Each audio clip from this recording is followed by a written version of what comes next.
personal tidak ada, tapi lebih ke karena saya apapun saya tulis, parenting, kemudian juga kehidupan sehari-hari, tidak hanya novel. Nah, suatu saat memang ada salah satu tulisan yang bicara tentang keluarga, family gitu, cukup viral gitu ya, dibaca banyak orang, kemudian orang-orang mulai berpikir kenapa nggak dibukukan. Sejak saat itu kemudian saya mulai mengumpulkan tema-tema yang berkaitan dengan keluarga dan tulis, dan akhirnya oleh pihak penerbit diminta untuk dibukukan, dan hari ini menjadi belahan jiwa itu. Pesan secara khusus saya jarang menulis suatu buku kemudian saya ingin pembaca saya begini begitu mengubah itu tidak, tapi lebih pada refleksi kehidupan saya sendiri. Nah, untuk buku ini, buku Belahan Jiwa ini kan non fiksi dan isinya adalah catatan pernikahan gitu ya. Jadi saya ingin cenderung mengabadikan berbagai dinamika dalam rumah tangga. Siapa tahu itu bisa menginspirasi atau mungkin juga bisa menjadi solusi, meskipun mungkin tidak persis sama, tapi setiap keluarga kan punya potensi problematika atau tantangan yang mirip. Nah, saya berharap buku ini bisa juga menjadi sebuah referensi ataupun sekedar pembanding, sehingga keluarga lain juga bisa menemukan jalan keluar atau jawaban dari setiap tantangan yang didapat.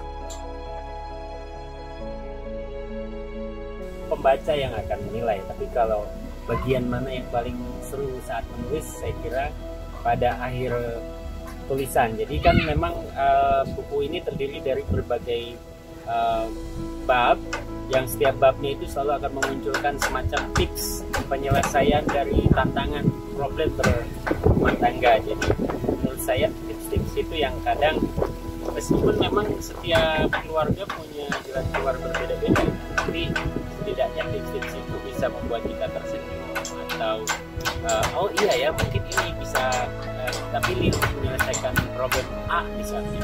Jadi menurut saya yang paling seru untuk dibaca ya tips-tips itu, tips-tips praktis untuk menyelesaikan problematika rumah tangga.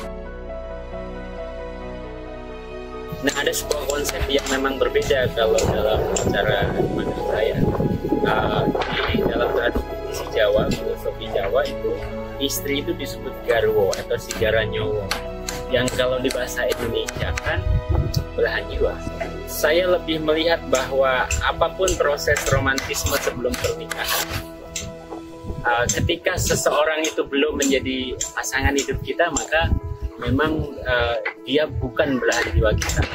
Artinya ketika perempuan atau laki-laki bertemu dengan pasangan hidupnya, maka kemudian terikat dalam sebuah pernikahan, maka dia harus punya komitmen, kesungguhan, niat baik untuk menjadikannya sebagai belahan jiwa atau garwo, jadi sigara nyowo, sehingga apapun yang ada di pasangan kita harus kita terima, kita cintai, kelebihan, kekurangan, dan tentu saja itu yang akan menjadi sebuah bentuk dari cinta itu paripurna, sebuah keparipurnaan. Saya pribadi, kami menikah 16 tahun, bukan waktu yang sangat lama, tapi juga bukan tahun yang pendek. Satu generasi mungkin, atau dua generasi. Dan sejauh ini kalau bicara tentang bagaimana mempertahankan keharmonisan, mungkin orang akan mengatakan komunikasi. Saya punya teori yang berbeda sebenarnya dalam sebuah relasi, meskipun terdengar tidak adil ya.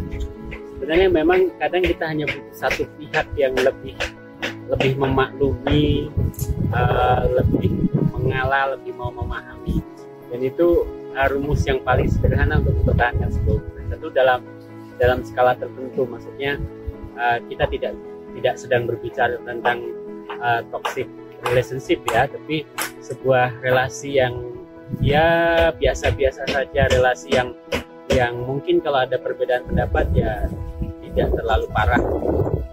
Nah, tapi tetap saja dalam kondisi begitu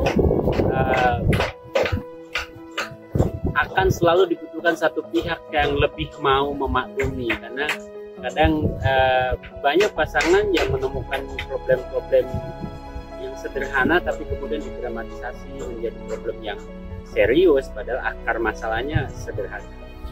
Oleh karena itu kalau bagi saya, dalam rentang waktu yang lama, kedua belah pihak baik suami atau istri secara bergantian itu menjadi pihak yang lebih memaklumi, lebih bisa menerima perbedaan, lebih mengerti mengapa pasangan kita punya pendapat yang berbeda.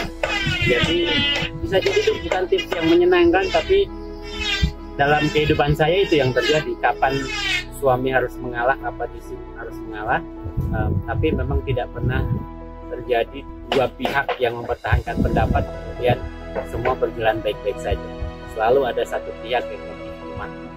Jadi teman-teman, saya menulis buku ini untuk semua orang sebenarnya, baik mereka yang ingin segera menikah ataupun yang sedang menjalani pernikahan di tahun-tahun awal, atau mereka yang ingin bernostalgia mungkin dengan pernikahan yang sudah berjalan 10-20 tahun.